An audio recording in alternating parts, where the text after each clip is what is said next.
जय हिंद दोस्तों। चलिए चलते हैं, आज आपका 7th क्लास का साइंस के क्लासेज स्टार्ट करने जा रहे हैं। ऑलरेडी एक पार्ट इसमें कवर किया गया था, उसको आप जाकर के देख सकते हैं। उसी को हम कंटिन्यू करते हैं, सीधे टाइम ना वेस्ट करते हुए जो जहाँ तक मैंने छोड़ा था उसे स्टार्ट करते हैं। से 5th लेक्चर तक मैंने कंप्लीट कर दिया था, तो आगे हम बढ़ते हैं। जैसे कि आपका समुद्र तट के निकट लोहे में जंग लगती है उसकी, क्योंकि ये मैं थोड़ा रिविजन कर देता हूँ। जल लुप्त होता है और लवण बढ़ने से ये सारी प्रक्रिया होती है। पोटेशियम परमैंगनेट को करने पर ऑक्सीजन गैस की प्राप्ति होती है। जैसे पोटेशियम परमैंगनेट की फॉर्मूला अगर है केमिकल फॉर्मूला, तो KMnO4 हीट इसको देते हैं तो ऑक्सीजन प्लस अदर प्रोडक्ट प्राप्त होती है। चलिए हम नेक्स्ट हम अध्याय पढ़ेंगे, आपका 7 साइंस का है ये। आपको पौधों से पोषण, जो SST और साइंस वाले जो और किसी भी सब्जेक्ट के आपके हैं स्पेशलाइजेशन और स्टैटिक जीके में भी आपको 14 नंबर इस पर कवर किया जाएगा।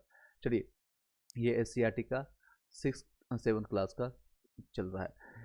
पौधों में पोषण क्या है? पौधों अपना भोजन प्रकाश संश्लेषण की सहायता से स्वयं करते हैं। ये स्वपोषी होते हैं पौधे। और कार्बन डाइऑक्साइड प्लस वाटर, अगर सनलाइट के क्लोरोफिल इसमें दिया जाता है तो ग्लूकोज प्लस ऑक्सीजन और वाटर निकलता है। इसमें याद रखिएगा, carbon dioxide CO2 plus water, इसमें अगर सनलाइट क्लोरोफिल की उपस्थिति में देते हैं तो ग्लूकोज प्लस O2 और H2O।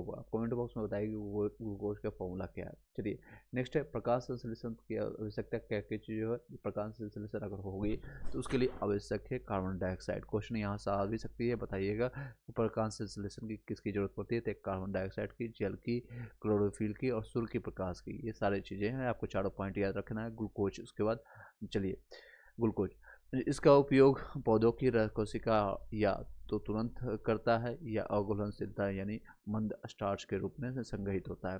चलिए, कुछ वसा और प्रोटीन से भी काम में आता है, कुछ वसा और प्रोटीन भी इसमें काम आता है। ऑक्सीजन पत्तियों में रंध्रों के माध्यम से वायुमंडल में पहुंच जाता है। ऑक्सीजन जो है हमारा पत्तियों से यानी रंध्र यानी जो आपके वायुमंडल में पहुंच जाता है।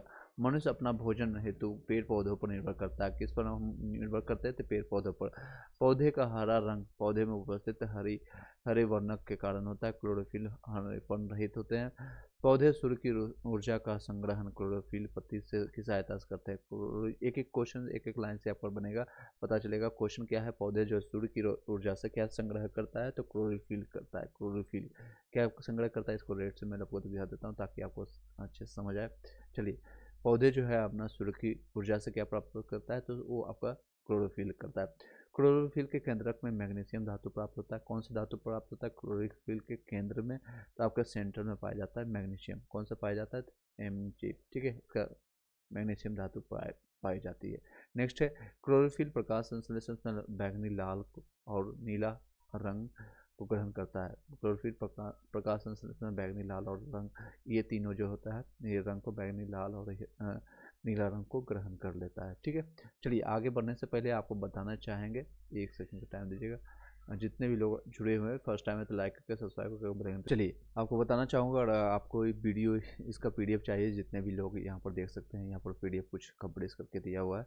तो अगर SCERT का NCERT का 6 से लेकर के 10 तक और NCERT का आपका 6 से लेकर 12 तक का आपको विद प्रैक्टिस सेट आपको चाहिए, तो BPSC का प्रीवियस ईयर क्वेश्चन आपको चाहिए और करंट अफेयर्स का आपको पिछले ये 7-8 महीने का कंप्रेस करके आपको मिलेगा।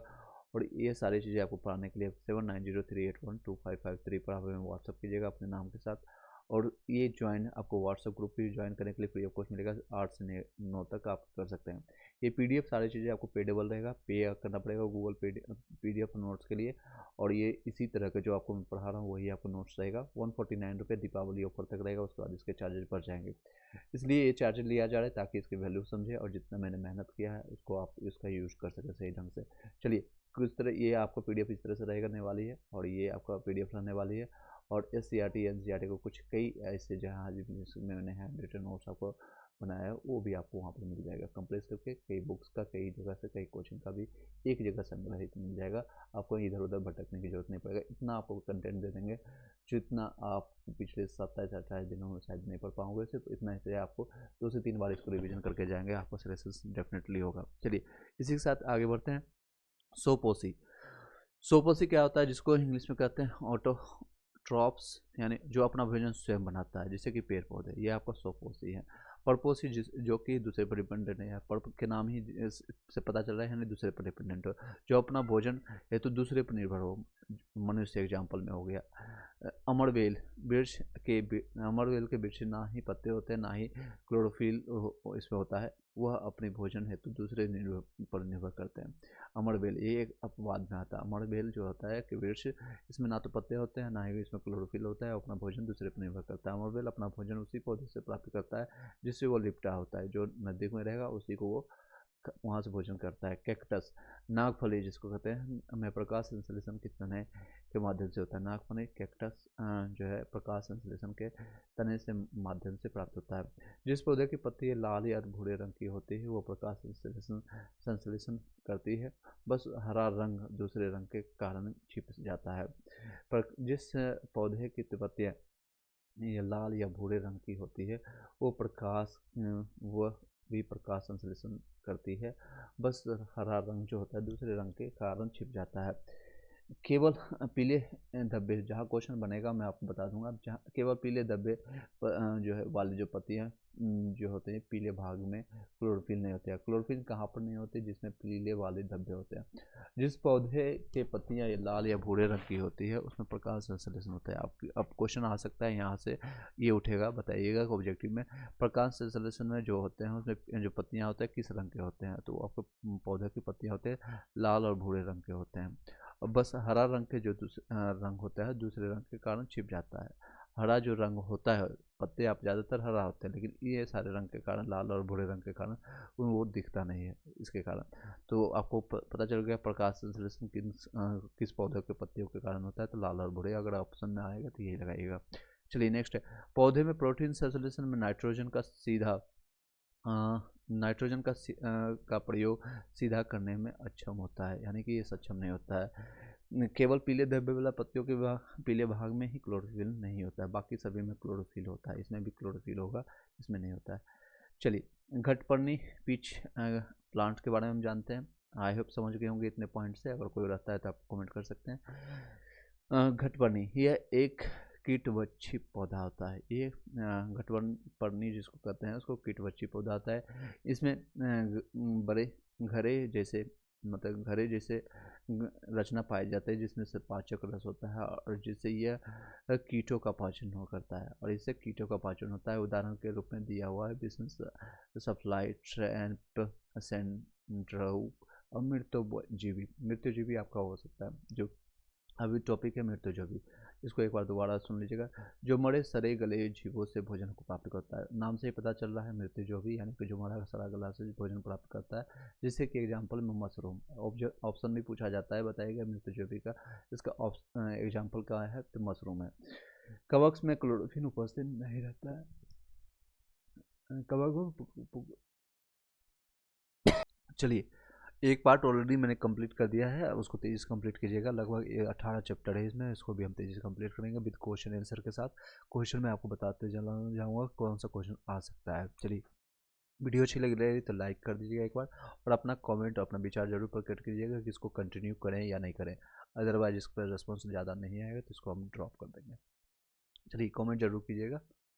चलिए नेक्स्ट है कवक। कवक में क्लोरोफिल उपस्थित नहीं होता है, मैंने आपको बताया। कवक यानी कि जिसको फंगी भी कहते हैं इंग्लिश में, इसमें क्लोरोफिल नहीं उपस्थित होता। क्वेश्चन आ सकता है कवक में क्या है क्लोरोफिल या नहीं, तो आपको लगाना है नहीं है। कवक नम एवं उष्ण वाले स्थान पर होते हैं। कहाँ पर? जहाँ पर नमी होता है और उष्ण वाले स्थान पर होता है। कवक जनित बीमारी जो होता है, कवक से होने वाला, जो फंगी से होने वाला बीमारी है, खुजली, दिनाय, सिरुदली, आलू का सूजा रोग, धान का पत्ती का चित्तेदार होना, ये सारे रोग होते हैं। कौन कौन सा? खुजली, दिनार और ये आपका धान का पत्ती। एक एक पॉइंट से एक एक क्वेश्चन आएगा, यहाँ समझ सकते हैं कौन सा कवक से होने वाली है। तो खुजली और आलू का जो ये सारी चीज़ें। कुछ मशरूम खाने का काम करता है, कुछ जो है मशरूम खाने का काम आता है। सजीवी पौधे कौन होता है? वह पौधे जो दो पौधे या जीवधारी साथ साथ एक और एक दूसरे को लाभ पहुंचाते हैं। सजीवी, जैसे कि सजीवी मतलब कि एक दूसरे को सहयोग करना। जैसे हम लोग भी क्या कर रहे हैं, हम आपका सहयोग कर रहे हैं, आप मुझे सहयोग करेंगे लाइक करके, सब्सक्राइब करके, या फिर बेल घंटी दबा करके, या फिर अपने जो भी है, तो एक दूसरे को सहयोग करके से ही चलता है, और फैमिली या फिर पूरे संसार या पूरे देश। जब तो पौधे या जीवधारी साथ साथ रहते हैं, जैसे हम लोग क्या साथ साथ रहते हैं और एक दूसरे का लाभ पहुंचाते हैं, एक दूसरे का कई लोग लाभ पहुंचाने की जगह नुकसान पहुंचाते हैं। एग्जाम्पल है जैसे लाइकेन है, कवक और शैवाल से बना होता है। ये लाइकेन किस तरह से बनता है, तो कवक और शैवाल से बना रहता है। क्वेश्चन भी आ सकता है लाइकेन किस तरह से बनाएगा, तो वो कवक और शैवाल से बना रहता है। राइबोजियम नामक जीवाणु, राइबोजियम नामक जीवाणु जो होता है जलीय पौधे की जड़ों में पाया जाता है। कहाँ पाया जाता है, तो जलीय पौधों की जड़ों में पाया जाता है। ये पौधों को नाइट्रोजन लेने में मदद करता है। और इस तरह के जो पौधों को नाइट्रोजन में लेने में मदद करता है। आपको पता है ऑक्सीजन में सबसे ज़्यादा नाइट्रोजन ही होता है, कितना परसेंट है, मैंने लास्ट लेक्चर में 78% होता है इसमें। 6th क्लास में अच्छे से बताया है, उसको जाकर के पूरा वीडियो देखिएगा, इसका प्लेलिस्ट बना दूंगा, उसको आप अच्छे से देखिए। जगदीश चंद्र बोस एक जो आपका एक क्वेश्चन भी आता है, क्रेस्कोग्राफ का आविष्कार किया था वायरलेस संचार की खोज के लिए, और जगदीश चंद्र बोस इंडिया के रहने भारत के रहने वाले। अब अध्याय 7 से जो संबंधित इंपॉर्टेंट पॉइंट और क्वेश्चन आ सकती है, हवा, आंधी और तूफान। हमारे चारों ओर क्या है, तो वो है आपका हवा। हमारे चारों ओर वायु है। हवा गतिशील वायु, जो हवा कहलाती है, जो वायु हमारा गतिशील होता है उसी को हवा कहते हैं। वायु दाब डालती है, वायु जो है उस पर प्रेशर डालती है, दाब डालती है। वायु के भार के कारण पृथ्वी पर जो दबाव पड़ती है उसे वायु दाब कहते हैं। यानी वायु के जाने कई बार देखते हैं प्रेशर के कारण कई घर या फिर हम लोग का ट्रैवलिंग में भी दिक्कत होती है, टू व्हीलर चलाने में। ये वायु जो हमारे जो है भार के कारण पृथ्वी पर जो दबाव करती है, कहाँ पर दबाव दे रही है, तो पृथ्वी पर, तो उसे वायुदाब कहते हैं। पेड़ की पत्तियों भी वायुदाब के कारण हिलती है, प्रेशर के कारण ही हिलती है। वायु गर्म होने से फैलती है और ठंडा होने पर सिकुड़ती है। तो ये याद रखिएगा, क्वेश्चन आ सकती है। वायु अगर गर्म करेंगे तो क्या होगा, वो फैल जाएगी, क्या होगा, तो फैलेगा। अगर ठंडा करेंगे तो सिकुड़ जाएगी। तो देखते हैं, चलिए नेक्स्ट है, ये सारे 7th क्लास का क्लासेज है। चलिए, हवा का, इसीलिए इस लेवल का सारा है। हवा का वेग बढ़ने से वायुदाब क्या होगा, घटता है। हवा का अगर वेग बढ़ जाएगा तो वायुदाब प्रेशर क्या होगा, घट जाएगा। ये क्वेश्चन आता है बहुत बार कि बताइए हवा का अगर हम वेग बढ़ा दिए, मानिए तेज हवा चलने लगी, तो उसका वायुदाब क्या होगा, वायुदाब प्रेशर घटेगा। घटना क्या है, वायुयान का उड़ना, और इसी कारण से होता है। तेज हवा में छप्पर का उड़ना, ये सारी चीज़ें मैंने आपको स्टार्टिंग में बताया। यहाँ पर आंधी, आंधी जो होता है काफ़ी तेज चलने वाली हवा को आंधी कहता है। चक्रवात किसको कहते हैं, चक्रवात जब एक ही स्थल की ओर बहती हो या तटीय क्षेत्रों में आंधी के साथ बारिश आती है, इसको चक्रवात कहते हैं। ये 7th क्लास का इसी लेवल का बताया गया है, तो बच्चों को समझाने के लिए इससे क्वेश्चन बन सकती है। चक्रवात किस तरह से है, तो चक्रवात जब स्थल की ओर बढ़ती है और तो तटीय क्षेत्रों में आंधी और बारिश के साथ आती है। चक्रवात जो है को उत्तरी अमेरिका में हरिकेन के नाम से जानते हैं। ये क्वेश्चन दिया हुआ था एससीईआरटी में, और एनसीईआरटी में पूर्व एशिया में इसको टाइफून के नाम से जानते हैं। याद रखिएगा, चक्रवात का अमेरिकाओं में क्या नाम से जानते हैं, तो हरिकेन, और पूर्व एशिया में तो टाइफून के नाम से जानते हैं। अब नेक्स्ट टॉपिक है वो आपका अध्याय है 8, जलवायु अनुकूलन, और इसके बारे में जानते हैं। और अनुकूलन के बारे में मैंने 6th क्लास में भी पढ़ाया था, उसको भी जाकर के देख सकते हैं। तेज़ी से देखिएगा, मैं आपको सजेस्ट करूँगा 1.5 के स्पीड से देखिएगा तो अच्छे से समझ आएगा और टाइम कम लगेगा। जलवायु जो किसी इलाके का किसी एक तरह का औसत मौसम अगर लंबे समय से बना रहता है तो उसे इलाके को जलवायु कहते हैं। भारत की जलवायु उस कटिबंधीय है, यानी गर्म और नम्य है। भारत में 4 ऋतुएं होती है, शीत ऋतु, ग्रीष्म ऋतु, वर्षा ऋतु, मौसम पक्षपात ऋतु। शीत ऋतु आपको पता है जनवरी से फरवरी होता है, और ग्रीष्म ऋतु आपको मार्च से मई का रहता है। वर्षा ऋतु आपका यहाँ पर गलत दिया हुआ है, यहाँ पर जून हो जाएगा, जून जुलाई से लेकर के सितंबर में हो जाएगा। और मौसम पक्षपात ऋतु आपका अक्टूबर से दिसंबर तक रहेगा। भारत की जलवायु 2 प्रकार की मानसून पर प्रभाव करता है। एक उत्तरी पूर्वी मानसून होता है, शीत मानसून होता है। ये उत्तरी पूर्वी मानसून आपको देख सकते हैं। इस तरह से आपका जो आपका इंडिया का पिक्चर होता है, हालांकि ये एक सेकंड, इंडिया का जो आपको रहता है उत्तर पूर्वी आती है, बंगाल की खाड़ी से होकर के उत्तर पूर्व से, यहाँ से जो आपका हिमाचल आपका यहाँ से आता है, यहाँ से सारा कुछ यहाँ पर वेव आता है, ये उत्तर पूर्वी है। इस तरह से वेव आता है, और बिहार यूपी इस तरह से कनेक्ट करके और 7 सिस्टर राज्यों को इस तरह से कनेक्ट करके ये सारे यहाँ से हवा लाती है। ये शीत यहाँ से ठंडा यहाँ से आना शुरू हो जाती है। देखते होंगे जम्मू कश्मीर, पश्चिम आपका इधर से सारा चीज़ आता है। चलिए इसको मैं हटा देता हूँ। उसके बाद आता है दक्षिणी दक्षिणी पश्चिम मानसून, ये ग्रीष्म काल में आती है। इसमें दक्षिणी पश्चिम मानसून में आपका आता है, यहाँ पर नीचे से आता है, ये इस तरह से नीचे से आता है, जहाँ पर आपको तमिलनाडु, केरल इस तरह से आपका यहाँ पर देखने को मिलता है।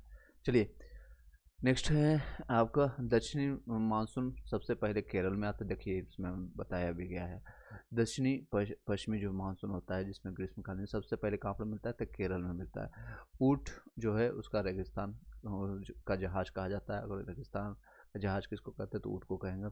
ध्रुवीय भालू जो होता है यानी यह उत्तरी ध्रुव और दक्षिणी ध्रुव के निकट वाले क्षेत्र में मिलता है, जैसे कि Canada, Greenland, Switzerland, Finland.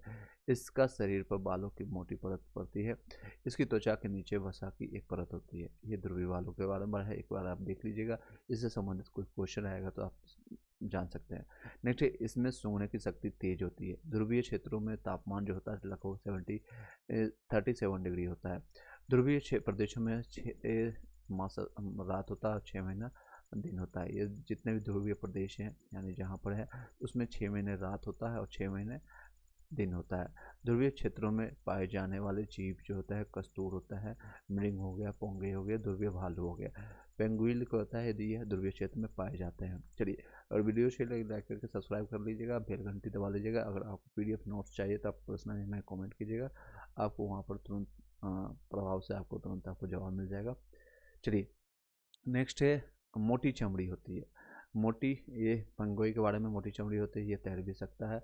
Siberian crane क्या होता है? ये साइबेरियन क्रेन साइबेरियन से प्रवास हेतु भारत के राजस्थान और हरियाणा में सुल्तानपुर में सर्दियों में पाया जाता है। तो ये साइबेरियन क्रेन एक पक्षी टाइप का होता है जो कि भारत के सुल्तानपुर आपको पता है हरियाणा में पड़ता है, और ये यहाँ पर आपका आकर के सब कुछ यहाँ पर मतलब कुछ दिन के आकर के ठंडों में अपना साइबेरियन क्रेन आकर के रहते हैं, फिर उसके बाद चले जाते हैं। हनुमान बंदर क्या होता है? भारतीय बंदरों में सबसे अधिक पाया जाता है।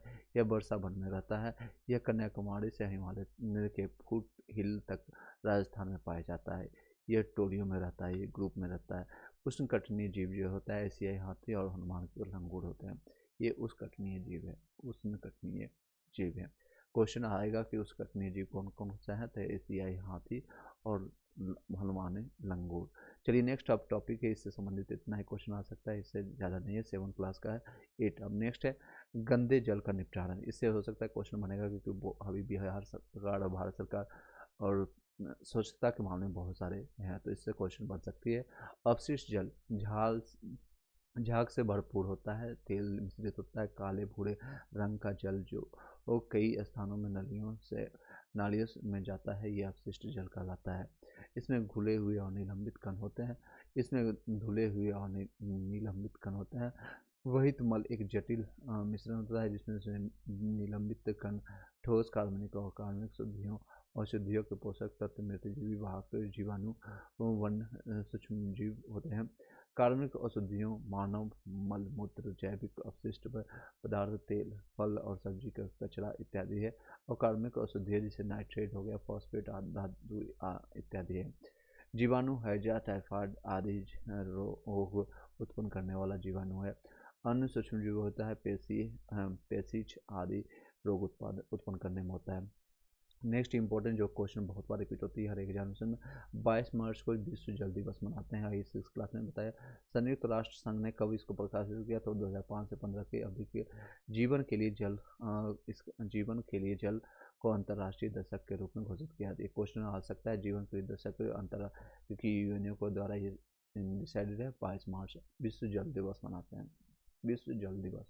चलिए ये कुछ इंपॉर्टेंट आपको SCERT का यहाँ पर कंटेंट दे सकता है, किससे क्या रोग होती है और उसका क्या प्रभाव हो सकता है। जैसे कि पेशीज, आपका पेट में मरोड़ आना शुरू हो जाता है, दस्त होता है, कार होता है, और अगर दूषित जल के कारण होता है तो पीने के लिए स्वच्छ पानी का यूज कीजिएगा इसका रोकथाम के लिए। कारण क्या है और इसके लक्षण क्या है? ये बीमारी जैसे खुजली होता है, बदन में होता है ये खुजली, दूषित जल से नहाना या फिर कपड़े धोना या फिर नहाने के लिए स्वच्छ यूज कीजिए। हैजा ज़्यादा और लगातार दस्त होना इसमें होता है, और ये भी दूषित जल या भोजन व्यवहार और ये भोजन अच्छा नहीं होने के कारण, तो इसमें स्वच्छता का यूज कीजिए। मलेरिया है ज़्यादा देर तक बुखार आना, मलेरिया में मादा एन्फ्लूएंजा मच्छर के काटने से होता है, और ये मादा एनोफिलीज मच्छर के कारण से इसका कारण भी पूछा जाता है। मलेरिया किस रोग के कारण होता है, तो मुँह से मादा एनोफिलीज मच्छर आप याद रखिएगा। जल जमाव के कारण रोकथाम के लिए से इसका रोकथाम कर सकते हैं। मेनिजेस्ट यानी मस्तिष्क जो होता है बुखार लगना दूषित जल का सेवन करने से होता है। पॉलीथीन से नाला या ना होने बना नाली के पानी द्वारा खेतों की सिंचाई करना, ये सारी चीज़ होता है। मानव मल निपटारा के वैकल्पिक वैसे सेप्टिक टैंक, मोबाइल शौचालय होता है, कंपोस्टिक पीट होता है, ये सारे इसका यूज कर सकते हैं, जिसे हम स्वच्छता का बना सकते हैं मानव निपटारा के लिए। इन शौचालयों को से मल बंद नालियाँ होते हुए भी बायोगैस संयंत्र चलाया जाता है। बायोगैस का उपयोग भोजन बनाने और रोशनी करने में उपयोग होता है। अपशिष्ट जल उपचार नियंत्रण से दूषित जल को उपचारित किया जाता है। विश्व का पहला जल निकासी हेतु नलियों का विकास सिंधु घाटी सभ्यता में की गई थी। तो सबसे पहले आपको विश्व में पहली बार कोई भी जल निकासी यानी कि सीवरेज के लिए है तो वो आपको कहाँ पर किया गया था, वो आपका सिंधु घाटी सभ्यता में। ये क्वेश्चन आ सकती है ऑब्जेक्टिव में। ठीक है, नेक्स्ट चलते हैं। टॉपिक है अध्याय 10 आपका विद्युत धारा और उसके प्रभाव। अगर वीडियो अच्छी लगी तो लाइक करके सब्सक्राइब करके बेल घंटी दबा दीजिएगा। अगर आपको कोई सजेशन है कमेंट बॉक्स में कर सकते हैं। आपको बताना चाहूँगा, ऑलरेडी मैंने आपको बताया कि जो लोग आपको इसमें कनेक्ट करना चाहते हैं व्हाट्सअप में 8 से 9 में इसी सब चीज़ों को डिस्कस करेंगे जो आपको क्वेश्चन बन सकता है। Current affairs, BPSC previous year question भी करेंगे और एनसीईआरटी का डेली आपको क्लास मिलेगा। दिवाली ऑफर में 149 में इसको कनेक्ट कर सकते हैं। चलिए, आपका टॉपिक है विद्युत धारा और उसके प्रभाव। विद्युत सेल जो होता है इसी तरह का उसका चित्र होता है और इसका पॉजिटिव और इसके संकेत करता है। बल्ब जो होता है फिलामेंट होता है, टंगस्टन का फिलामेंट इसमें यूज करता है और इसका इस तरह से संकेत करते हैं। कई बार संकेत भी पूछता है, इसलिए याद रखेगा। स्विच और ऑन स्थिति में किस तरह से रहेगा, स्विच ऑन है तो इसमें दोनों ज्वाइंट रहेंगे और इस तरह से आपका दोनों कनेक्टेड रहेगा। और स्विच ऑफ स्थिति है यानी कि ये थोड़ा सा यहाँ देखिएगा, मेन पॉइंटर से वहाँ से हट गया तो यहाँ से दूर हो गया। देखते हैं जो switch on off tip top करते हैं आप लोग तो यहाँ से थोड़ा सा ये दूर हो गया है। ठीक है, कनेक्टिविटी हटा दिया गया। बैटरी जो होता है कनेक्टेड हमेशा रहता है, पॉजिटिव और नेगेटिव इस तरह से कनेक्टेड रहता है। ये नेगेटिव एक पॉजिटिव होता है तो एक नेगेटिव, दोनों इस तरह से ये कनेक्टेड होता है। विद्युत सेल के प्रतीक में लंबी रेखा धन को दिखाता है, ये आपको बताया मैंने। ये पॉजिटिव जो रहता है और ये निगेटिव रहता है। बड़ी वाली जो रहता है धन को दिखाता है, छोटी और मोटी रेखा जो होती है वो ऋण को दिखाता है। ये आपको निगेटिव में आपको रहता है। ठीक है, निगेटिव में रहता है। विद्युत सेल का प्रभाव, उसमें प्रभाव क्या होता है किसी विद्युत चालक पदार्थ में, यानी विद्युत चालक पदार्थ क्या होता है, जैसे कि एल्युमिनियम हो गया और आपका कॉपर हो गया या फिर चांदी हो गया, ये सारी चीज़ें जिसमें विद्युत का प्रभाव हो सके। तो विद्युत चालक पदार्थ में जब विद्युत धारा प्रवाहित की जाती है तो गर्म हो जाती है। तो क्या वो गर्म हो जाती है, जैसे देखते हैं हम इसमें विद्युत प्रभाव करेंगे तो इसमें ये गर्म हो जाती है तो उनसे ही विद्युत धारा का उसमें प्रभाव पड़ते हैं। इसका खोज किसने किया था विद्युत धारा प्रभाव को, तो क्रिश्चियन ऑस्टक ने किया था। क्रिश्चियन है इसलिए ऑस्टक का इसने नियम को फॉलो किया। और इसका उपयोग कहाँ कहाँ करते हैं, जैसे कि खाना बनाने का हीटर में उपयोग करते हैं। पानी गर्म करने वाला हीटर आप लोग यूज करते हैं, अभी ठंड का टाइम आ चुका है तो आप लोग सब लोग कीजिएगा। विद्युत अपघटय में है, गीचर में यूज करता है, विद्युत कतली में करते हैं, इलेक्ट्रिक कैटल जिसको करते हैं, और हेयर ड्रायर है और रूम हीटर में, ये सारी जगह इसका यूज होता है।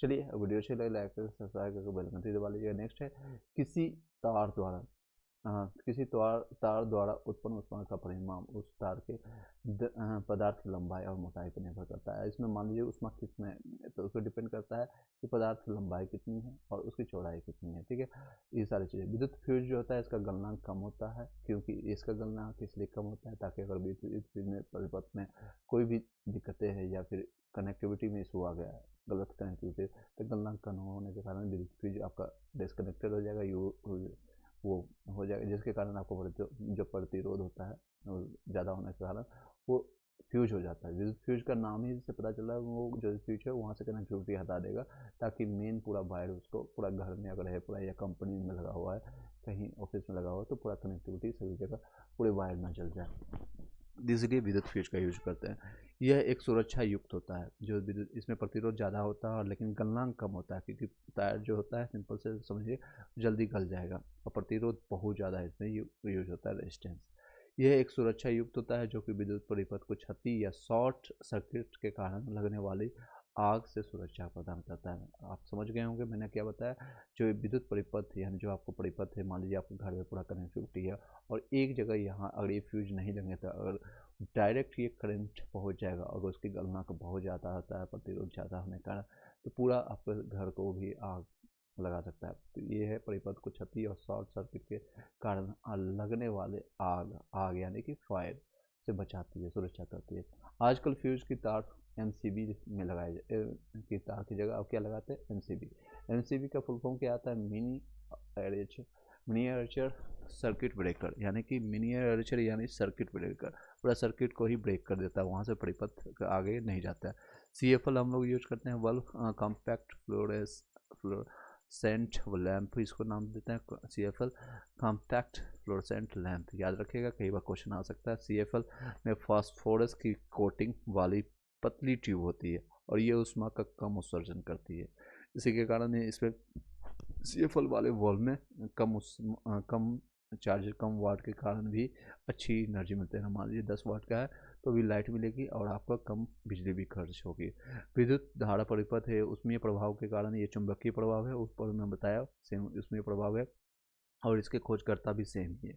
और इसमें उपयोग होता है विद्युत घंटी, विद्युत मोटर, एक टेलीफोन में। इसको बता देता है, जब किसी चालक से विद्युत धारा प्रवाहित की जाती है, सेम चीज़ है, कहीं ना कहीं कोई चालक रहेगा। चालक कौन कौन सा होगा, मैंने एग्जाम्पल के तौर पर बता दिया था। एल्युमिनियम है, फेरम लोहा हो गया, या फिर आपका कॉपर हो गया, ये सारे जगह से आप कर सकते हैं। और चालक मतलब कि जैसे रबड़ हो गया या फिर कोई भी प्लास्टिक का चीज़ होगा, वो चालक है, ये चालक है होते हैं। चलिए, विद्युत किसी चालक परिपथ से आपका प्रवाहित की जाती है, तब चालकों के चारों ओर क्या होता है, चालकों के चारों ओर चुंबकीय क्षेत्र उत्पन्न हो जाता है। उसमें मैंने विद्युत चुंबकीय को बताया था, उसमें विद्युत उत्पन्न हो जाता है, यानी गर्म हो जाता है। उष्मा के लिए उसमें होता है, इधर विद्युत धारा के लिए हो जाएगा या चुंबकीय मैग्नेट चारों क्षेत्र में उत्पन्न हो जाता है। इसे विद्युत धारा का चुंबकीय प्रभाव कहते हैं। आई होप कि दोनों समझ गए होंगे, एक बार रिवाइज कर लीजिएगा। चलिए नेक्स्ट अब टॉपिक पर चलते हैं, सीधे टाइम ना वेस्ट करते हुए।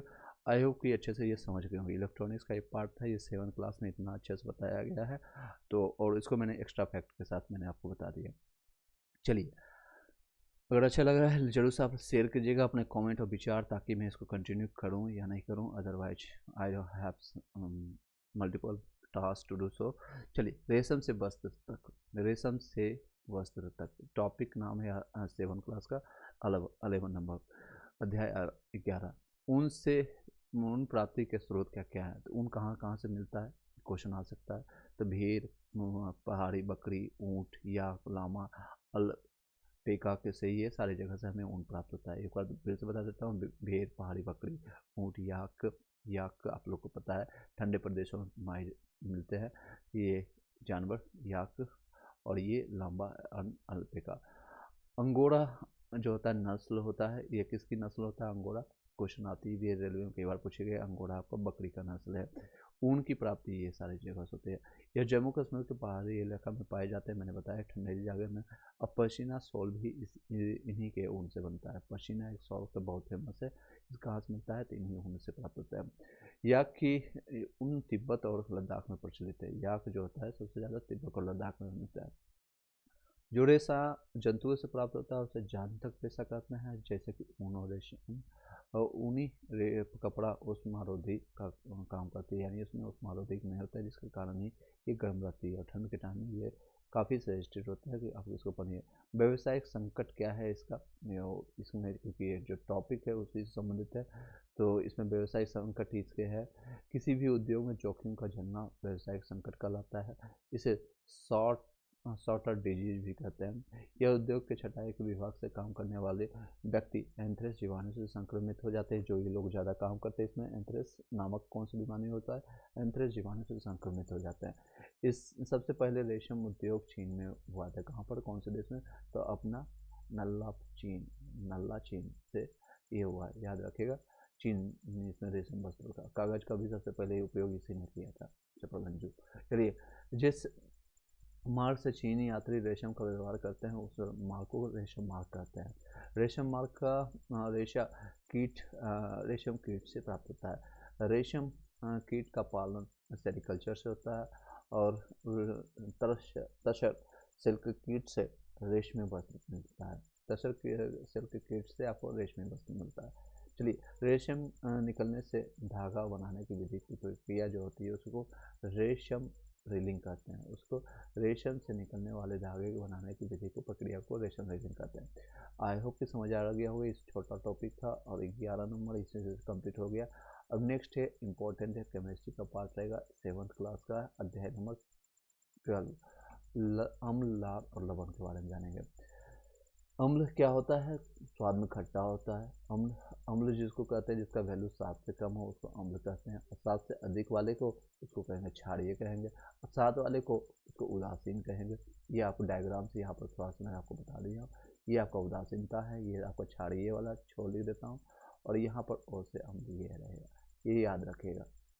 और ये आपका 7 हो गया। शुद्ध जल की कितनी होता है पीएच वैल्यू, खून का कितना पीएच वैल्यू होता है, या फिर आपके अभी जैसे खट्टा को बताया, नींबू का क्या होता है, ये सारी चीज़ आप बताइएगा। चलिए, अम्ल जो होता है खट्टा होता है, यानी ये से और वाले यहाँ पर खट्टे खट्टे स्वाद आ रहे हैं। खट्टे स्वाद कब आते हैं बताइएगा। नेक्स्ट है क्षार, स्वाद में कड़वा होता है। क्षार जो होता है कड़वा होता है, यानी छो वाला को होता है, कड़वा होता है। नींबू के रस जैसा परीक्षण देने वाला पदार्थ जो होता है वो अम्लीय होता है। तो मैंने बताया इसका 2.4 के आसपास होता है इसका पीएच वैल्यू, इसलिए अम्लीय है। और साबुन के विलियम जैसा परीक्षण देने वाला पदार्थ क्षारीय होता है, इसमें कड़वाहट सा होता है। कभी कभी आपको नहाते समय अगर आपके मुंह में साबुन या सर्फ चला गया होगा तो आपको अच्छे से पता चल रहा होगा। तो इसकी वैल्यू कितना होता है? 7 से ज़्यादा होती है। इंडिकेटर जो होता है, सूचक क्या होता है? वे पदार्थ जिसके द्वारा अम्ल और क्षारीय के होने की जांच करते हैं उसे सूचक कहते हैं। उदाहरण के लिए हल्दी, लिटमस, गुलाब की पंखुड़ी, गुलहड़ी, इसका ही उपयोग किया जाता है। इसी से मदद से पता चलेगा कि किसके कौन अम्लीय है कौन क्षारीय है। चलिए, लिटमस का है, ये एक प्राकृतिक सूचक है। ये लाइकेन से बना होता है। किसका बना होता है? लिटमस। लो से लिटमस, लो से लाइकेन, याद रखिएगा। यह कवक और शैवाल का सहजीवी संघ है। मैंने अभी भी बताया था, लाइकेन जो बनता है कवक और शैवाल से मिलकर बनता है। चलिए, सहजीवी मतलब कि दोनों एक दूसरे को सहयोग कर रहा है। नींबू का रस होता है उड़ेलहुल के रंग के गहरा गुलाबी मैजेंटा रंग का होता है।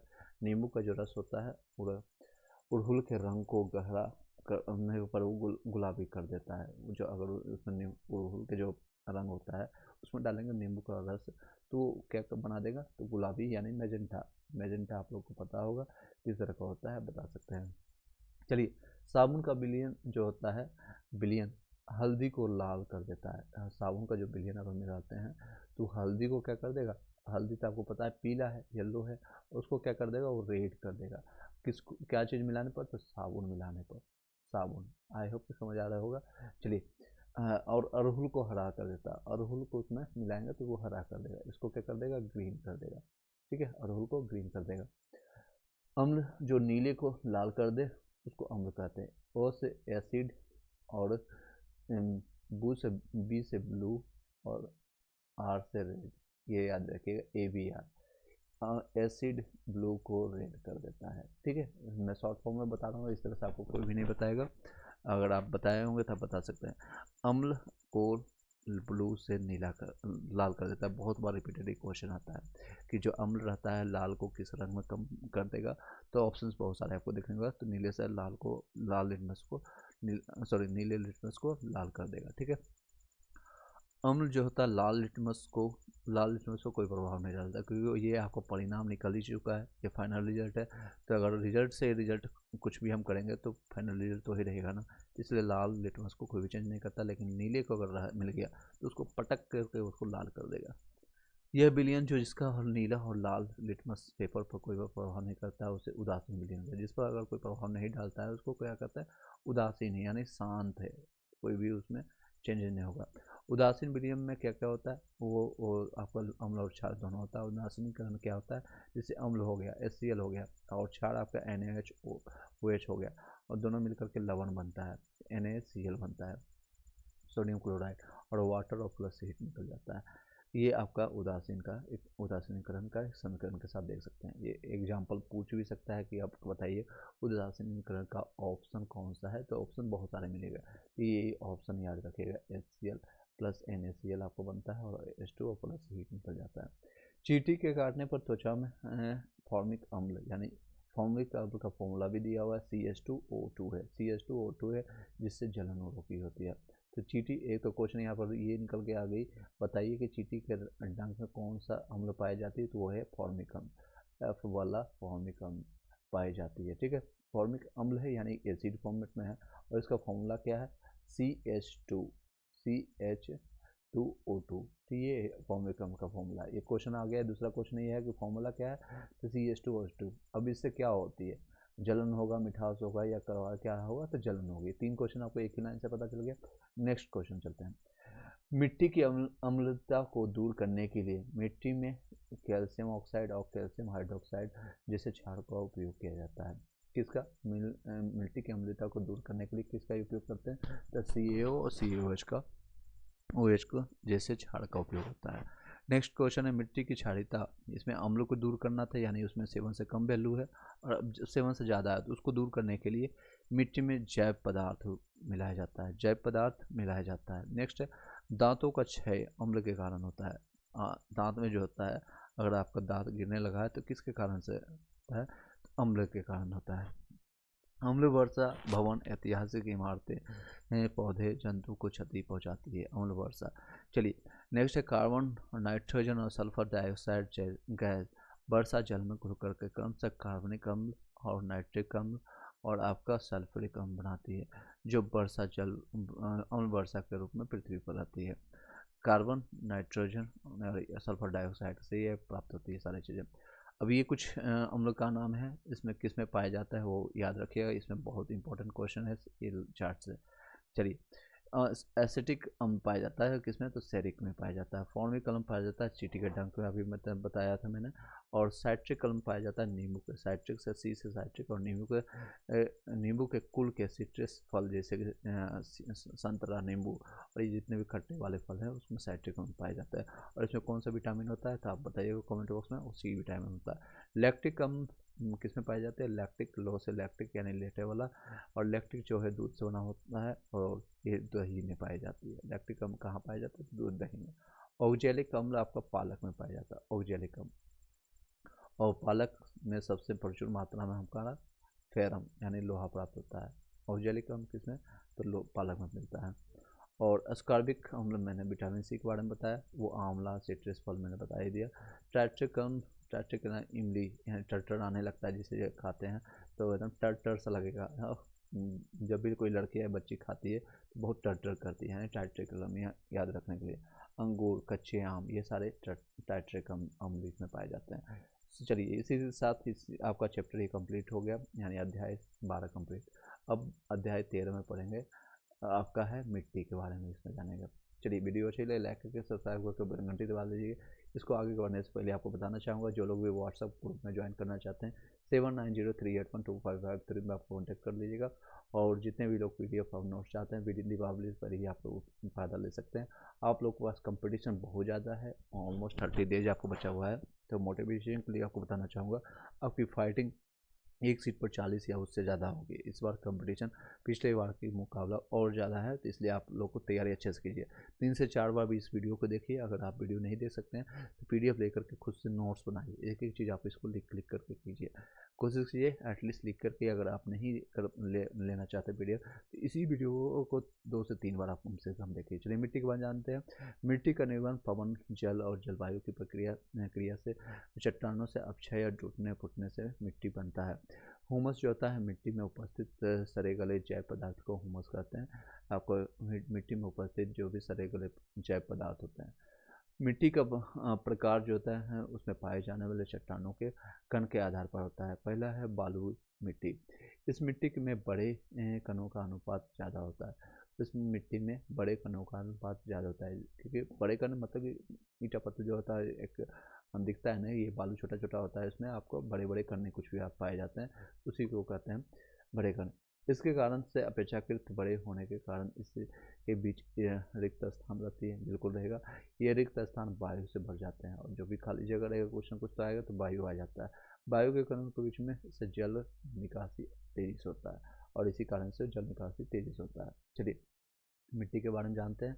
नेक्स्ट है चिकनी मिट्टी। चिकनी मिट्टी, उसके बाद दोमट मिट्टी, उसके बाद फिर आदर्श मिट्टी, और ये सारी चीज़ जानेंगे। चिकनी मिट्टी क्या है, ये मिट्टी में सूक्ष्म कणों का अनुपात ज़्यादा होता है। इसमें नमी ज़्यादा देर तक बनी रहती है, इसमें जो भी आपका यानी गीलापन ज़्यादा रहेगा। चिकनी मिट्टी, चिकना नाम से ही चिकनी समझ सकते हैं। और इसका उपयोग कहाँ कहाँ करते हैं, तो खिलौना बनाने, बर्तन आदि में काम आता है। दोमट मिट्टी, इसमें छोटे कण और बड़े कणों का अनुपात लगभग समान होता है। इसमें ह्यूमस अच्छी होती है, चिकनी से कम खेती के लिए अच्छी मिट्टी है। जल धारण क्षमता अच्छी होती है इसमें दोमट मिट्टी में। चिकनी से कम है, लेकिन इसमें चिकनी से हमेशा देखिएगा इसमें कम है, सबसे ज़्यादा इसमें जल की क्षमता होती है। तो ये भी देखिए क्वेश्चन आता है कि ह्यूमस में कितनी क्षमता होती है, लेकिन चिकनी से कम रहेगा। खेती के लिए अच्छी है मिट्टी है ये। चिकनी मिट्टी और दोमट मिट्टी में उगने वाले पौधे जो होते हैं दोनों में साधारणतः जल धारण की क्षमता ज़्यादा होती है, जो कि एग्जाम्पल में आप देख सकते हैं गेहूँ, मक्का, चना, धान, ये सारे चिकनी मिट्टी आते हैं। आदर्श मिट्टी क्या होता है, जैव पदार्थ से समृद्ध हो, अच्छी जल धारण क्षमता है। दोमट मिट्टी और बालू मिट्टी में उगने वाले पौधे होते हैं। अरहर, मसूर, अन्य दाल, आलू, ये सारे दोमट मिट्टी के प्रकार हैं। अपरदन क्या होता है, पवन, पानी अथवा बर्फ द्वारा मिट्टी की ऊपरी सतह का घटना अपरदन कहलाता है। जितने भी पवन, पानी और बर्फ द्वारा मिट्टी की ऊपरी सतह का घटना अपरदन कहलाता है।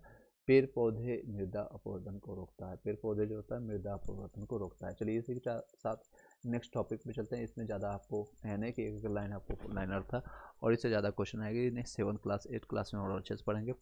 चलिए अध्याय नंबर 14 है, पौधे में संवाहक उत्तक क्या होता है। मूल रोम में देख सकते हैं पौधों के जड़ों में धागे जैसी संरचना होती है, जिसे मूल रोम कहते हैं।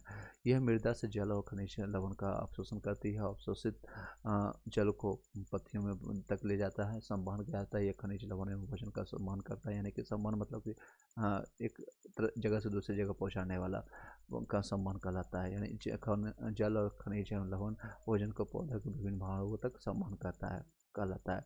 पौधों में संवर्ग उत्तक होता है, एक जाइलम होता है, एक फ्लोएम होता है। जल और खनिज लवण का संवहन करता है इसमें जाइलम, जल और खनिज का, और फ्लोएम में भोजन का करता है। फ्लोएम में भोजन, एफ से भोजन और भोजन याद रखिएगा। नेक्स्ट है बाष्पोत्सर्जन। पौधों में जल वाष्प के समय में निकलना जल वाष्प कहलाता है। चलिए नेक्स्ट है, चलिए तेजी से कंप्लीट करते हैं। ऑलरेडी काफ़ी टाइम हो चुका है, आप लोग देख चुके हैं, ऑलमोस्ट 42 मिनट हो चुका है वीडियो का। बाष्पोत्सर्जन पौधों में जल वाष्प के रूप में भी निकलना बाष्पोत्सर्जन कहलाता है। तापमान बढ़ने से यह तेजी से होता है, दिन में बढ़ जाता है और रात में घट जाती है। हवा तेज होने से बढ़ जाती है, आर्द्रता बढ़ने से घटती है। बाष्पोत्सर्जन पत्तियों में रंध्रों में होती है। रंध्र क्या होता है इसके बारे में 6 क्लास में पढ़ा है, उसको जाकर के एक बार देख सकते हैं। जीवों में शोषण, और ये रहा आपका 15 अध्याय। इसके बाद 16 रहेगा, उसके बाद 17 और 18, 3 अध्याय और है। इसके बाद जीवन में शोषण क्या होता है, अंतर शोषण ऑक्सीजन युक्त हवा शरीर के अंदर ले जाना है की क्रिया को यानी अंतर शोषण कहलाता है। अवशोषण में जो वायु हम लेते हैं उसमें बता सकते हैं ऑक्सीजन की मात्रा कितनी होती है, नाइट्रोजन कितना होता है और अन्य पदार्थ कितना होता है, उसको मैंने ऑलरेडी बताया है प्रीवियस क्लास में, उसको बता सकते हैं। कमेंट बॉक्स में इसका आंसर बताइएगा। प्रकाश संश्लेषण क्रिया के फलस्वरूप जो ऑक्सीजन मुक्त होता है, इसका उपयोग सभी जीव करते हैं और जंतुओं द्वारा छोड़े गए कार्बन डाइऑक्साइड को पेड़ पौधे प्रकाश संश्लेषण के लिए इस्तेमाल करते हैं। चलिए दोस्तों अब चलते हैं, सांस लेना या छोड़ना ये श्वसन क्रिया की है। श्वसन के दौरान जो होता है रासायनिक अभिक्रिया, जैसे कि हम एनर्जी लेते हैं ग्लूकोज के फॉर्म में, C6H12O6 रहता है। मैंने इससे पहले क्वेश्चन भी पूछा था ग्लूकोज का फॉर्मूला, तो आप यही रहेगा। और O2 लेते हैं इसमें, तो निकलता है इसमें अभिक्रिया करने के बाद 6 डिग्री यानी 6 carbon dioxide plus water plus energy निकलता है। ये आपका फॉर्मेशन रहता है। श्वसन की क्रिया में ऑक्सीजन की उपस्थिति और अनुपस्थिति में दोनों में होता है। ये दोनों स्थिति में होता है, उपस्थिति में और अनुपस्थिति में। शोषण होता है जब शोषण की क्रिया में ग्लूकोज का अपघटन ऑक्सीजन की उपस्थिति में होता है, यानी इसमें ऑक्सीजन प्रेजेंट है तो उसे ऑक्सी शोषण उपस्थिति कहते हैं। इस प्रकार का शोषण उच्च वर्गीय पौधे एवं जंतुओं में होता है। ये कब कौन लोग करते हैं? तो पौधे और जंतु में करते हैं। अनॉक्सिक यानी अनॉक्सिक मतलब ऑक्सीजन नहीं है, यह अवशोषण ऑक्सीजन की उपस्थिति अनुपस्थिति में होता है। जैसे कि ग्लूकोज हो गया, इथाइल अल्कोहल हो गया, ऊर्जा हो गया। एग्जाम्पल आपका आ सकता है, एनॉक्सिक का बताइएगा एग्जाम्पल ये हो गया, ऑक्सिक का आपका एग्जाम्पल कौन सा हो गया, तो वो आपको पूछा जाएगा। एनॉक्सिक का ग्लूकोज, इथाइल अल्कोहल प्लस ऊर्जा। किण्वन क्या होता है? ऑक्सीजन की अनुपस्थिति में ग्लूकोज का अल्कोहल में विघटन किण्वन कहलाता है। मैंने आपको पूछा भी था लास्ट में, किण्वन क्या है? ऑक्सीजन की अनुपस्थिति यानी ऑक्सीजन यहाँ पर प्रेजेंट नहीं है, ग्लूकोज जो है अल्कोहल में विघटन हो जाता है, इसी को किण्वन कहते हैं। इस प्रकार का श्वसन मुख्यतः सूक्ष्मजीवी जैसे होता है, सूक्ष्मजीवी को जैसे होता है, एंट, अमीबा, गोलकृमि, बैक्टीरिया इत्यादि। ईस्ट के बारे में आप जानते हैं, ईस्ट से रिलेटेड क्वेश्चन बहुत आता है। ये एक कोशिकीय सूक्ष्मजीव एक कोशिकीय यानी एक ही कोश में पाए जाते हैं। इसमें से अनॉक्सिक, हालांकि कोशिकीय कितने हैं, कोशिकीय के बारे में हम क्लास 8, 9 में अच्छे से पढ़ेंगे। और चलिए, एक कोशिकीय, इसमें एक ही कोशिका पाया जाता है। इसमें से अनॉक्सिक होता है यानी ऑक्सीजन नहीं होता है, और इथाइल अल्कोहल बनता है। इसमें उपयोग होता है अंग्रेजी शराब में, पावा रोटी में, जो आपका रोटी जो फूला हुआ रोटी रहता है, उद्योग में ये सारे चीज़ें ईस्ट का उपयोग होता है। भोजन में शोषण के लिए नासद्वार और फेफड़ा और डायफ्राम का यूज होता है। डायफ्राम जो होता है वृक्ष यानी वृक्ष गुहा को आधार प्रदान करता है, वृक्ष गुहा को आधार प्रदान करता है। वृक्ष गुहा डायफ्राम आपका वृक्ष गुहा को आपको आधार प्रदान करता है। अंतर शोषण के दौरान डायफ्राम नीचे चला जाता है और पसलियाँ ऊपर और बाहर की और गति करता है, जिससे ये वृक्ष गुहा का आयतन बढ़ जाता है और वायु फेफड़ा में प्रवेश करता है। चलिए, उच्च श्वसन के दौरान डायफ्राम अपनी पूर्व स्थिति में आ जाता है और पसलियों के नीचे आ जाता है और वृक्ष गुहा से जुड़ता है, जिससे वायु फेफड़ा में से बाहर आ जाता है। O2 जो है रक्त की मदद से कोशिकाओं का तक पहुंचता है। O2 जो है हमारा ऑक्सीजन होता है किसके, तो आपको पता है वो, उसका मैंने जब हृदय आपको पढ़ेंगे ब्लड, उसमें आपका लीवर में, तो उससे सारी चीज़ निकल करके डायग्राम के साथ नेक्स्ट लेक्चर में बताएंगे आपको। तो कोशिका से पहुंचता है आपको ऑक्सीजन जो होता है रक्त के साथ यानी ब्लड के साथ मदद से कोशिका के तक पहुंचता है। O2 जो एक का वहन लाल रक्त कोशिका में पाए जाने के कारण हीमोग्लोबिन के द्वारा होता है। O2 यानी ऑक्सीजन जो का वहन होता है लाल रक्त कोशिका में पाए जाने वाला हीमोग्लोबिन, आप हीमोग्लोबिन में के द्वारा होता है। विभिन्न जंतुओं में शोषण अंग क्या होता है? अमीबा शरीर की तरह सतह द्वारा होता है, और पारामीशियम जो होता है शरीर की सतह एवं त्वचा द्वारा होता है। कीट जो होता है ट्रैकिया द्वारा होता है। जीवाणु आपका मिडोसिस द्वारा होता है। सरीसृप आपका फेफड़े द्वारा होता है। पक्षी आपका फेफड़ा द्वारा लेता है। ये आपका शोषण कोई जंतु कहाँ से लेता है? अमीबा आपका शरीर की सतह से लेता है। पारामीशियम होता है शरीर की सतह एवं त्वचा द्वारा लेता है। कीट जो होता है ट्रैकिया द्वारा लेता है। जीवाणु होता है मिडोसिस, एक पॉइंट में दे दिया ताकि क्वेश्चन अगर यहाँ से आएगा तो आपको जवाब दे सकते हैं। सरीसृप होता है फेफड़े द्वारा। पक्षी फेफड़ा द्वारा। स्तनधारी जितने भी लोग होता है फेफड़े। मछली आपका गलफरा द्वारा। मेढक आपका त्वचा और फेफड़ा द्वारा लेता है। तिलचट्टा जो होता है श्वास रंध्र द्वारा, शरीर पर जो छिद्र होता है उसी को रंध्र कहते हैं, उसी द्वारा लेता है। पौधों में शोषण जो होता है, पौधा सांस लेने के लिए पत्तियों में पाए जाने वाले स्टोमेटा यानी रंध्र जो होता है, छिद्र होता है, वहाँ से ऑक्सीजन और कार्बन डाइऑक्साइड गैसों का विनिमय करता है। क्योंकि रात में ये लोग कार्बन डाइऑक्साइड लेते हैं और दिन में ऑक्सीजन, दिन में उल्टा करते हैं। दिन में ये कार्बन डाइऑक्साइड लेकर के ऑक्सीजन छोड़ते हैं और रात में ऑक्सीजन लेते हैं। रात में जब प्रकाश संश्लेषण क्रिया नहीं होती है तो ऑक्सीजन की मात्रा वातावरण में कम हो जाती है, जिससे कारण वृक्षों के नीचे सांस लेने में कठिनाई और गर्मी होती है। इसलिए सजेस्ट किया जाता है कि दिन में आप सोइए वृक्ष के नीचे, लेकिन रात में मत सोइए। नेक्स्ट है आपका टॉपिक प्रकाश, लाइट। ये बहुत इंपॉर्टेंट टॉपिक है, इससे बहुत क्वेश्चन आ सकती है। प्रकाश जो होती है कौन सी रेखा में गमन करती है, तो क्वेश्चन यहाँ से एक पहले ही क्वेश्चन बन जाती है। प्रकाश जो होती है सीधी रेखा में गमन करती है। कहाँ पर? सीधी रेखा में। तो चर्चा है ऑप्टिकल बुक में आपको, इसमें लगभग 300 BC में रचना की हुई थी। किसने किया था? यूक्लिड ने। किसने रचना इसमें चर्चा किया था? तो यूक्लिड ने चर्चा किया था एक स्टडी के फॉर्मेट में। तो आप ये निकल के आ सकता है, प्रकाश सीधी रेखा में गमन करती है। उसमें प्रैक्टिकल दिया हुआ था, आप छोड़िए उस सारी चीज़ों को। प्रकाश का परावर्तन क्या होता है? चमकदार सतह पर जो प्रकाश की दिशा में बदलाव आता है, प्रकाश का परावर्तन कहलाता है। कोई भी पॉलिश किया हुआ या अथवा चमकदार सतह दर्पण की भांति कार्य करता है। चलिए, वास्तविक प्रतिबिंब होता है जिसे पर्दे पर प्राप्त किया जा सके। काल्पनिक प्रतिबिंब किसको कहेंगे? जिसे पर्दे पर प्राप्त नहीं किया जा सकता, जिसे इमेजिनरी थॉट कि हम प्रधानमंत्री बनेंगे, राष्ट्रपति बनेंगे, एक्चुअल में उसको इमेजिन ही कर सकते हैं, काल्पनिक है। और जिसे वास्तविक पर्दे पर ला सकते हैं कि हाँ बिहार टीचर्स बन सकते हैं, बीपीएससी आप क्लियर कर सकते हैं, ये वास्तविक हो सकता है, लेकिन अभी भी काल्पनिक है।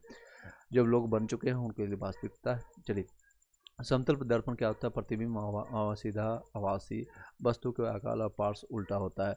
समतल दर्पण में दर्पण से वस्तु की दूरी और प्रतिबिंब की दूरी समान रहती है। देख सकते हैं अभी नाइट का टाइम हो गया, इतने टाइम में भी आप लोग के लिए वीडियो बना रहे हैं और बगल में कुत्ते भौंक भी रहे हैं। चलिए एक बार इसके नाम पर लाइक कर दीजिएगा, शेयर कर दीजिएगा वीडियो को। गोलीय दर्पण क्या होता है? जहाँ प्रकाश से टकराने वाले परावर्तित हो जाते हैं उसे परावर्तक सतह कहते हैं।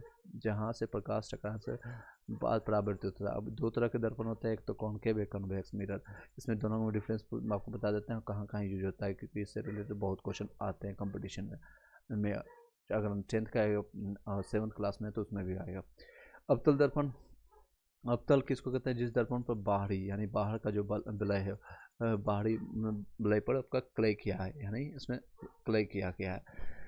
क्ले मतलब समझ सकते हैं, कुछ ऐसा पार्ट जिससे उसमें जो रोशनी है यहाँ से पार ना जा सके, क्ले किया जाता है, इसको अवतल दर्पण कहते हैं। जिसका उपयोग क्या यूज होता है? दाढ़ी बढ़ाने में यूज करते हैं, दाढ़ी बनाने में। डेंटल डॉक्टर यूज करता है। हेडलाइट ऑफ व्हीकल में करते हैं, सोलर लाइट में करते हैं। प्रतिबिंब इसका रियल होता है, बहुत वस्तु से बहुत बड़ा बढ़ता है, इसका प्रतिबिंब जो बनता है बहुत बड़ा बनता है और छोटा और समान आकार का बनता है, वस्तु की जगह पर बनता है।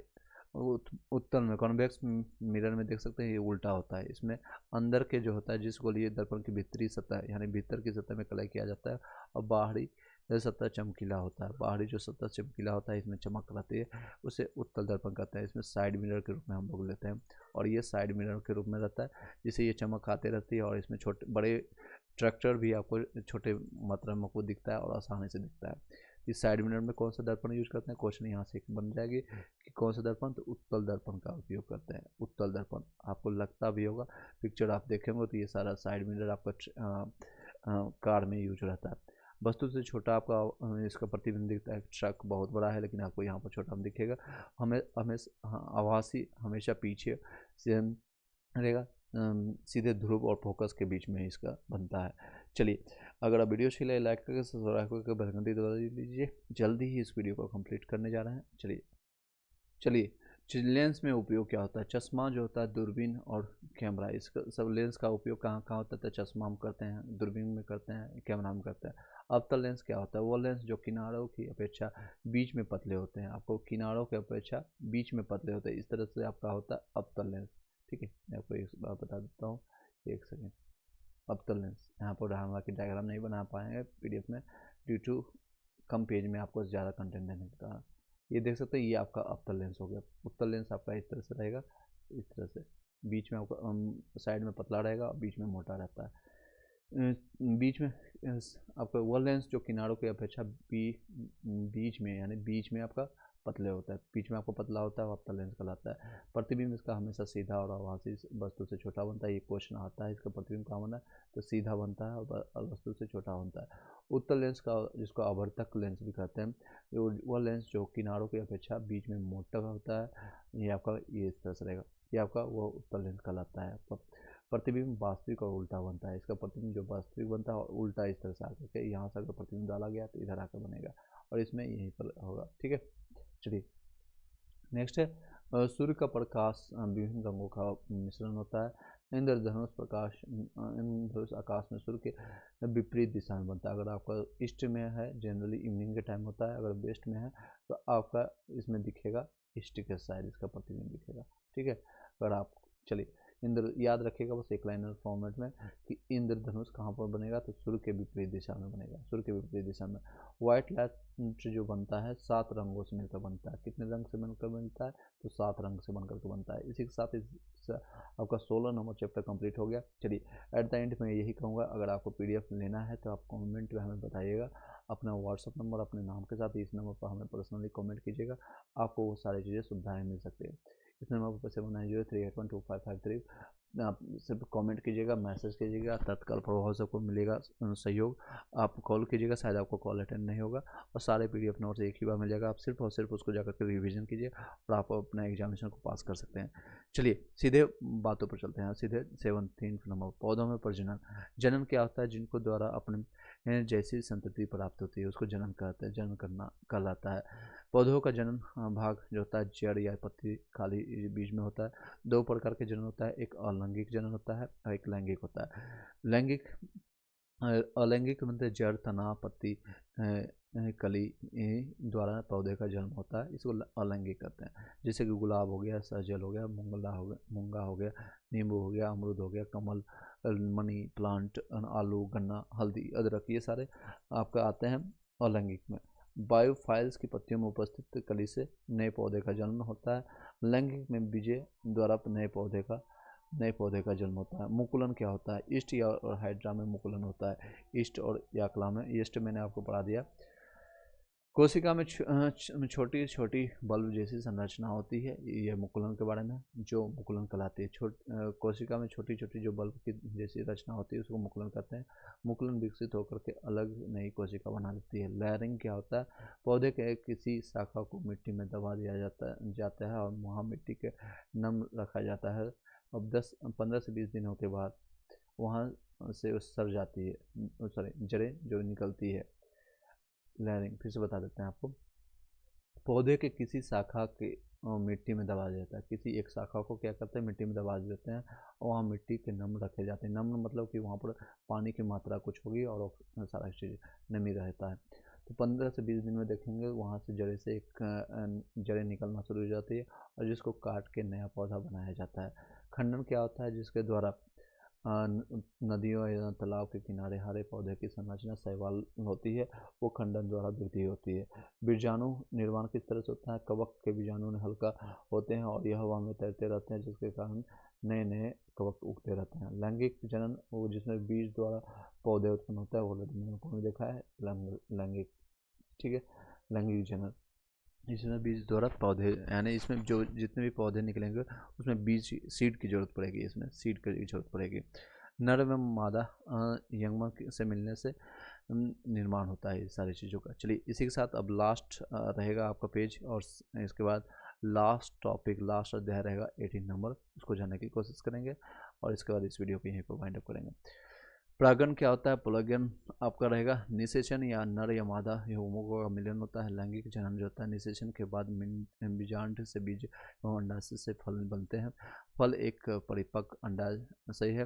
बीजों का परिकीर्णन से बीजों का एक जगह से दूसरी जगह स्थानांतरित परिकीर्णन कहलाता है, जिससे कि जल द्वार, वायु दौरान, ये सारी चीज़ें से जीवों का। अब नेक्स्ट अध्याय आपका जंतु से रक्त परिसंचरण, जंतुओं से अध्याय 18 है। चलिए इसी के साथ इस वीडियो को लाइक कर दीजिएगा। सभी लोग जो इतने यहाँ तक आ चुके हैं, अगर यहाँ तक वीडियो आपने देखा है तो निश्चित तौर पर आप बहुत ज़्यादा मेहनती हैं और अपने भविष्य के लिए आप लोग कार्यरत हैं और मेहनत करना चाहते हैं, ताकि आपको यहाँ तक मिल चुका है श्वसन क्रिया में। और अब डेफिनेटली आप लोग को सक्सेस मिलेगा। आप बस इसको 2 से 3 बार सुन लीजिएगा और साथ ही साथ कोशिश कीजिएगा इसको रिटन फॉर्मेट में लिखते जाएगा, जो क्वेश्चन मैंने बताया। जंतुओं में रक्त परिसंचरण और उत्सर्जन क्या होता है? श्वसन क्रिया में निर्मित अवशिष्ट पदार्थ कार्बन डाइऑक्साइड फेफड़ा तक पहुँच कर उच्च स्वच्छ आपका श्वसन के समय बाहर निकलती है। यह रक्त परिसंचरण कहलाता है। जिसे श्वसन जो हम लेते हैं, श्वास लेते हैं क्रिया में, तो उसमें अपशिष्ट पदार्थ भी जाता है और कार्बन डाइऑक्साइड कुछ की मात्रा जाता है फेफड़ा तक पहुंच करके, वो वापस आ जाता है श्वसन के समय बाहर निकल जाता है, वहीं पर रुक जाता है फेफड़ा में फिल्टराइजेशन के बाद। विश्राम अवस्था में किसी भी व्यक्ति स्वस्थ व्यक्ति की नाड़ी का स्पंदन कितना होता है? वो 72 से 80 बार होता है, ये आपका देख सकते हैं। और यहीं से आपको पता चलेगा कि अगर आपका 60 बार हो रहा है या फिर आपका ज़्यादा हो रहा है तो भी आपको दिक्कत है। तो इस तरह से आपका स्पंदन होना चाहिए 72 से 80 बार होना चाहिए, 72 से विश्राम अवस्था में, यानी सोने वक्त।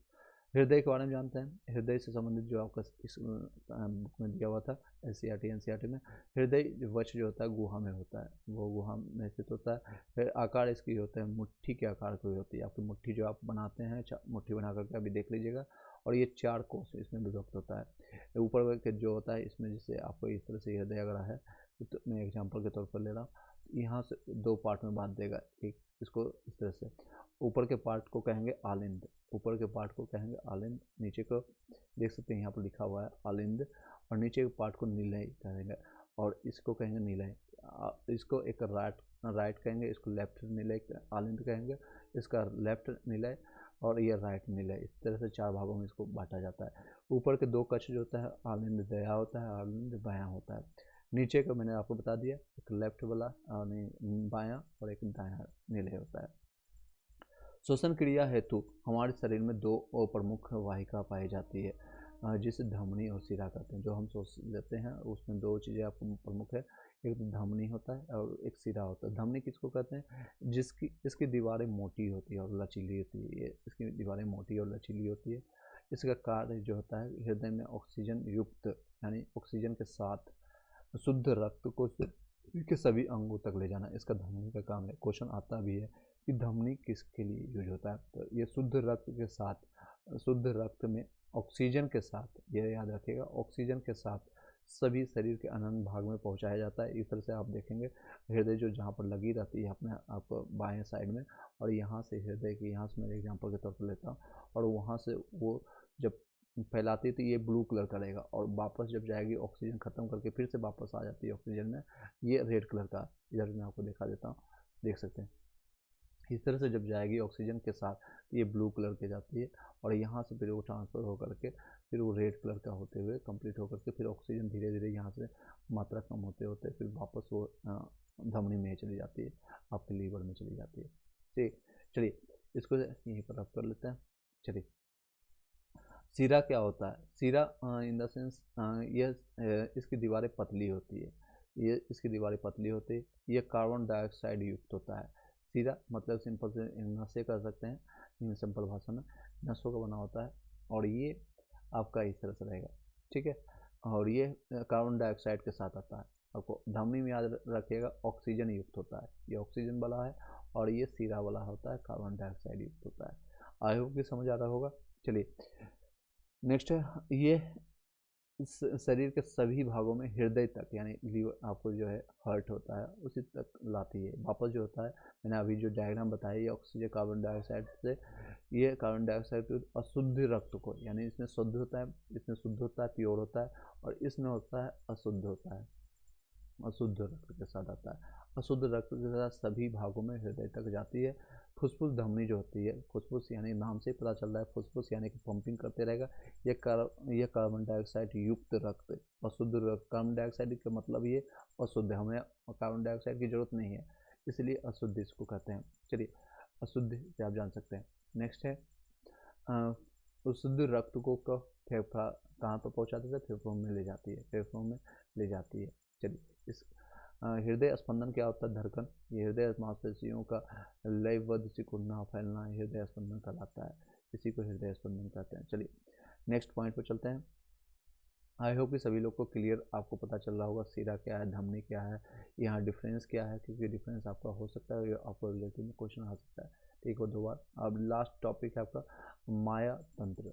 माया तंत्र क्या होता है इसके बारे में जानते हैं। रक्त परिसंचरण की खोज आपका विलियम हार्ले ने किया था, और कब किया था? 1978 से लेकर, इनका यहाँ कि ये गलत दिखा हुआ है, 1578 से लेकर के होगा आपका 1657 तक है। निधन इनका हुआ था 1657 में, 1857 याद रखेंगे, उससे 200 साल पहले 1857 आपको सभी लोग को याद होगा, सिपाही विद्रोह और पहली क्रांति इंडिया का। चलिए नेक्स्ट है जंतु में उत्सर्जन, या उत्सर्जन जो होता है, उत्सर्जन आपका होता है फेफड़ा होता है, यकृत होता है, मूत्र होता है, नली होगा, जिससे आप उत्सर्जन मतलब निकालने के लिए जहाँ कहाँ से करते हैं, ये आपका फेफड़ा हो गया, यकृत हो गया, गुर्दा हो गया, मूल मूत्र हो गया, त्वचा हो गया। मनुष्य में शोषण के दौरान में अपशिष्ट का पदार्थ कार्बन डाइऑक्साइड निकलता है इसमें शोषण के दौरान, और पाचन के दौरान अपशिष्ट भोजन अपशिष्ट पदार्थ के रूप में निकलता है, ये सारी चीज़ें पाचन के दौरान।